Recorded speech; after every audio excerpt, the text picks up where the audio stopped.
are red flags as far as relationships, or when you're meeting someone? What's a red flag for you? Like, give me like two big red flags. Um, some huge red flags for me. I mean, I don't know. I have like a laundry list of red flags.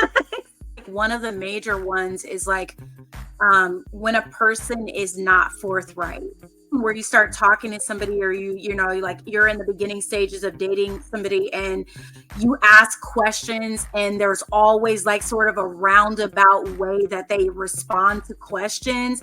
Like that irks my nerve. I'm not like an open book displaying myself like all over, social media, or telling everybody my business or anything like that. But if a person engages me intimately, I'm a real open book. Like anything you ask me, pretty much it's not off limits. We can pretty much talk about it.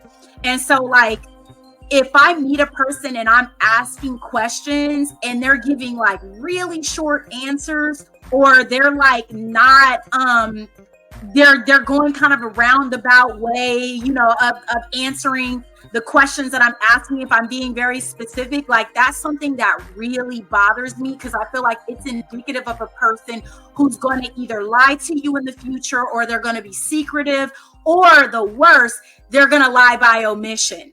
Because there are a lot of people who don't just flat out tell you a lie, but they'll omit things. They will not tell you about certain things that exist.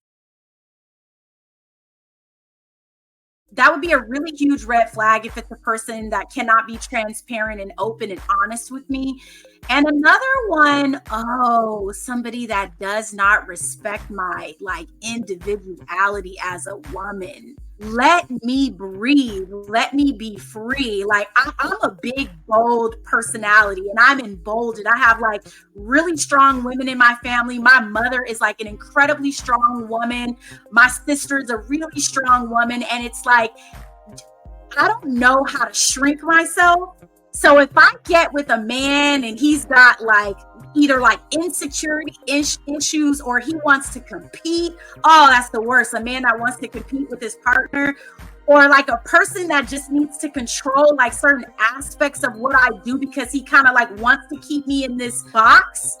For me, like I need to be free. I want to fly and be free as a bird, and like anything that's kind of like not, it's prohibiting me from being just like who I am in my true essence. That's like that's an automatic red flag. Like we're not gonna make it. We're just not gonna make it. What are like some major red flags for you, and what are like some minor red flags for you? So major for me is, like you said, I have to agree upon one of your red flags for sure. I don't like someone to tell me a partial truth. If I'm talking to you about something, I ask you a question.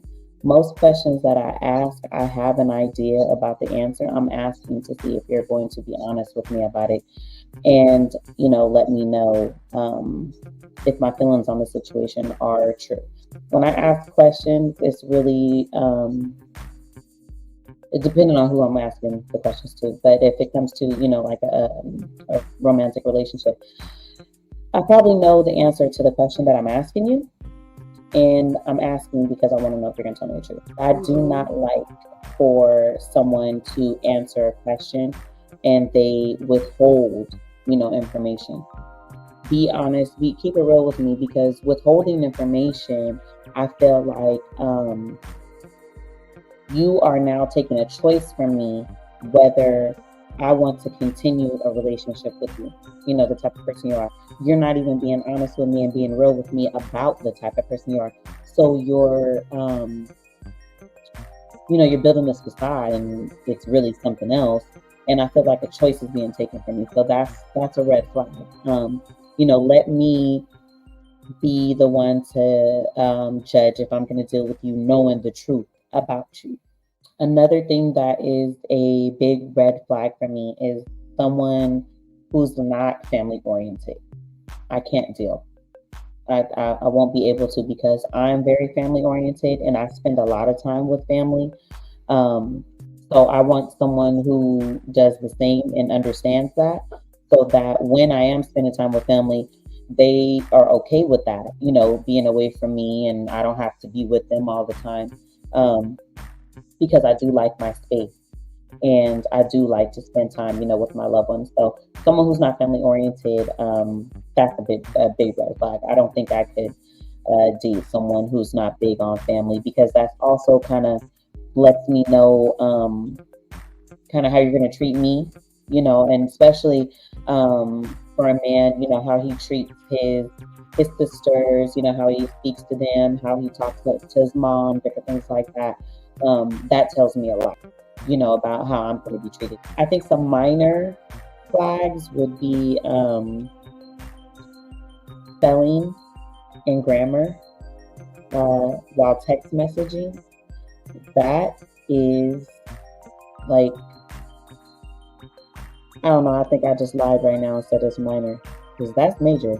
Like, I've had someone who thought themselves liking me, and every time I told, my best friend about the text and stuff, I'm like, I can't do it. He can't spell, and he doesn't use periods or commas. And when he asks a question, it's like, I don't know if it's a question. I'm confused. Like, I'm big on on speech, and I got really good grades in English, and I used to write really good essays. I probably still could sit down and write a perfect essay, but that texting with the bad grammar and not knowing how to spell, that's something I can't deal with. Yeah, for sure. So that's not even a minor. That's another major. Um, Maybe a minor for me would be someone who's kind of like indecisive, because I feel like I want a man who's good at making decisions. And it can be something as small as, hey, where are we going to eat? Me, I'm like, oh, I don't know, I don't care, something. And they're like, I know a spot, something you'll like. This is where we're going. Okay, let's try it out. If I don't like it, I can tell them, Yeah, but the indecisiveness, that's kind of, something minor. We can talk about it though. Like, I could tell them, like, I'd rather you just, tell me where we're going, or, things like that. Something else that's minor would be the way they eat when we go out. I don't want to hear you eating. Like, I don't like. It's just something like, I know food gets crunchy and stuff like that, but I don't want to hear that. It's like really annoying to me. But that could kind of potentially mess up a date, and I'm just sitting there like listening, like, this is cringy. Like, I don't know, but those are just like little minor things. What about you? What's something like minor that may be kind of cringy to you, but something you can look past? Like, would you talk to your friends about it, but you might kind of look past it because you kind of like the person? I would probably say like a man's clothes. Like, I have like a very there's a particular style that I really like, and I can't believe you would be minor on the way a man dresses. I I'm just have to say that. yeah, I mean, only because as I've gotten older, I try to respect a person's style more. So I feel like when I was younger, it was just like I just only went for like this particular thing, and if you didn't look like that, it's like probably not going to be exchanging numbers. But now I understand that like not everybody is like into material clothes. They're not into like fashion. They're not into style. And what you find sometimes, like with men, certain men in certain fields and in certain environments, they like dress for the type of business that they're in. Most of my friends that have worked in tech, like, they're not like big dressers. Like, they spend a lot of, like, some of them work from home. They spend a lot of time on the computer. They're not dealing with like face-to-face interactions. So they're like kind of like, they dress a little bit more like slackers. And like when you're going out on a date, I'm like a real get suited and booted, let's dress up. When I go on a dinner date, I love to like dress up and be like, I don't care where we're going. Like, I've shown up on dates and guys be like, we're just going to dinner. I'm like, yeah, but like, I want to be looking across from you at the table and be like, woo, you look great. And if a man shows up to dinner and he's got a suit on, or he's got like a shirt and tie, or like, that's like I love a man that can hang a suit. It's a minor thing because you can always change it. but it's definitely something that like stands out to me.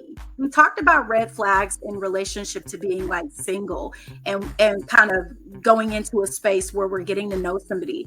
What's a relationship red flag to you, or what are some things that you consider to be red flags in like an actual partnership? Control is a red flag, a major one. Um, I'm a person, I'm a human being. I have feelings, emotions, my own opinion of things, and I don't want someone to treat me like a thing or something that they own, that's their property, and that they can control me. Um, so that's something that's big. A red flag could be um, the amount of friendliness, like we touched upon. Um, because, where do you draw the line from, flirting and actually kind of making it seem like there's an end, to talk to you or to have your time and attention. And you're supposed to be dedicating your time and attention to, the person that you're dating or you're in a relationship with. Or could, potentially be a red flag in a relationship. Your mate being too friendly with someone of opposite sex, or, someone that you feel that they could be attracted to. Also, communication, bad communication, a lack of communication. That is a major red flag. Um, I love to, have conversations with people about all kinds of things, hear opinions, all that. So I think lack of communication is huge. What do you feel about communication? Is it is it really important to you to keep in constant communication with someone you date, or do you think just in general is communication or a lack of something that could be, a potential red flag or a deal breaker in a relationship? Do you think that matters? Communication is huge. Like communication can sometimes like entirely make or break a relationship.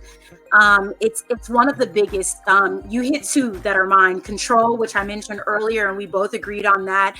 And I think communication is major. I'm not really like a I have to be connected to my partner type of person. Like that's just not my personality. I tend to I enjoy space, and I enjoy like time with my own thoughts, and like just kind of having retrospection, and like spending some time alone with myself to really just kind of figure out where I want to be, and figure out the things that I want to do. And I appreciate having a partner, but I also appreciate having a partner who allows me to be able to develop those things on my own, and kind of gives me the space and the freedom to be able to do that, because I feel like I'm always changing and I'm always growing. I've always been that kind of person that's constantly reinventing myself, and so I need that freedom in that space. So I don't have to be tapped in all the time. That's not like a major thing for me. But you do have to be able to have the emotional intelligence to communicate. You have to have the willingness to communicate, and you have to be able to address things that might be causing tears or fractures within the relationship. One of the things that I think gets under my skin the most about communication is when you're in a space with somebody where things are not cohesive, or things are not going the way that you really feel that they should be, and you have a person that is avoiding that, a person who kind of enacts avoidance. Not only is communication key with somebody knowing how to communicate and communicating properly, and being a good listener, not always listening to respond, but listening to receive, listening to accept and understand, and then being able to listen to provide resolution. But the other side of communication is a person who avoids communication and always gives you a sort of like, those are the people that say like, we could talk about this later, or let's talk about this tomorrow, or I don't want to talk about this right now. That is a big pet peeve of mine, because I'm not a person that likes to ruminate with things. I don't like to sit around with things. If there's something that's bothering me, I want to be able to talk about it and address it, and kind of like, kind of get that elephant out of the room. And there are people who will stall you out and avoid a conversation And a lot of times they pass it off as avoiding conflict or tension, but I've never seen conflict or tension get resolved from avoidance. I've never seen that work. So I think that that's a real red flag to me, and definitely a pet peeve of mine personally. I think another red flag, when it comes to communication would be no talks of the future.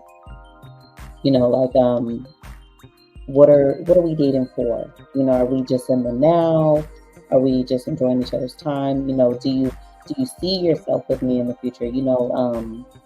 It, I think talks of the future are important. I think when there's a lack of those type of conversations, I think that can be a red flag too, because if you're head over heels for a person and you really care about them, and you can see yourself with them, but they're not giving you that same energy. They haven't mentioned anything about the future, no talks of it whatsoever, and especially from a man, because I've been told from men, family members, friends, and stuff, it does not take a man long to know if he sees a future with you. So I think that is a huge red flag when there is no talk of the future. Personally, if I'm not talking about the future, it's because I just want to be here with you for a good time and not a long time. I'm in the now, I just want to enjoy it. And this is what we have right now. I don't see a future with you. When I do start talking about the future, that should tell the person that I'm dating for sure, that I'm really, into them and we're dating with purpose. Um, so I think to avoid those type of red flags, that should be a conversation that's had. And if the person doesn't see a future with you, then that's okay. That's fine. You can just enjoy the time that you guys have. What about you? Do you think talks for the future are important, or do you think that's something that just comes with time? I think talks of the future, knowing where your relationship's going to go or could possibly potentially go, is incredibly important. There's two sides of that. You're either dealing with a person who has already discovered that maybe you're not what they're looking for, when they're not wanting to talk about the future or advance or plan for things in the future. I feel like there's two sides to that coin. You're either on the side where the person obviously, but hasn't probably communicated that they don't see you as that potential person that they plan on building with, or the other side of that coin is that they're a person who is not ready to embark upon exploration of a deeper connection or a deeper relationship. And I feel like that latter one bothers me more than anything, because I'm very intentional, and I'm the type of person, like, if I'm engaging somebody, I usually walk through the door with like having conversations about where I potentially want to go. So I feel like any person that becomes involved with me, they already know that. So if they're there taking up room, but they're in a space where they don't even know what their future looks like, you are completely wasting my time. Now, me not being the right woman for you, you might not be a person's perfect cup of tea, right? That I can accept, because we're not everybody's match. But when I deal with a person that's struggling with readiness, I think that that's like a huge thing for me, because now you haven't even figured yourself out. You don't even know what you're looking for or what you want. So I feel like if you come into my life, you're completely wasting my time, in a sense, if you haven't even discovered where you are in that space, or at least been able to communicate that.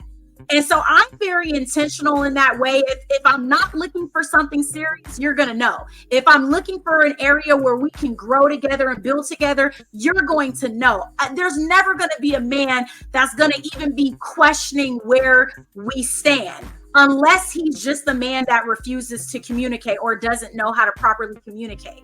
So I think that that's a huge thing. A big thing that people don't talk about when it comes to that is like two aspects. Does a person communicate to you whether or not you are what they are looking for? or you present the things that they're looking for? Or has a person communicated to you what they're not looking for, or what they're not ready for? You guys in the comments, like, let's get a conversation going about this. Like, where do you guys fall in this part of the conversation? Do you encounter more people that just don't have the readiness to really advance in a relationship, that, or somebody that you can grow with, or you've gone kind of through that journey, but you just discovered that you're not right for each other, or that you're not a proper match? Like, which one are you guys running into more? Because for me, I feel like the guys who are not ready, that's what I'm seeing more or less. What about you? Like, when you were in the dating scene, what do you feel like was the biggest hindrance for you? I think the biggest thing was the quote unquote confused man, the one who doesn't really know what he wants, doesn't really know where he's going in life. That's a big thing, because I don't want someone coming to me confused and doesn't know where they're headed, what they want out of life, no goals, anything like that. What type of woman, they're really attracted to, mentally, spiritually, physically, all those type of things. I don't want someone who's confused about those things. So that's a big thing to me. I need someone who's sure of themselves, and also who's sure about what they want out of life, what they expect out of their mate, all those things. So I think the confusion is, a red flag for me. I don't want anyone confused. But, like we said, you guys in the comments, let us know. Is a confused person someone that you can deal with? Can you have those conversations? Can you kind of, give them some direction? Because me and myself, I'm not teaching anybody anything. Don't come to me confused. But is it different for you guys? Let us know. Make sure you guys comment, give us some feedback. And yeah, just kind of, give us your insight.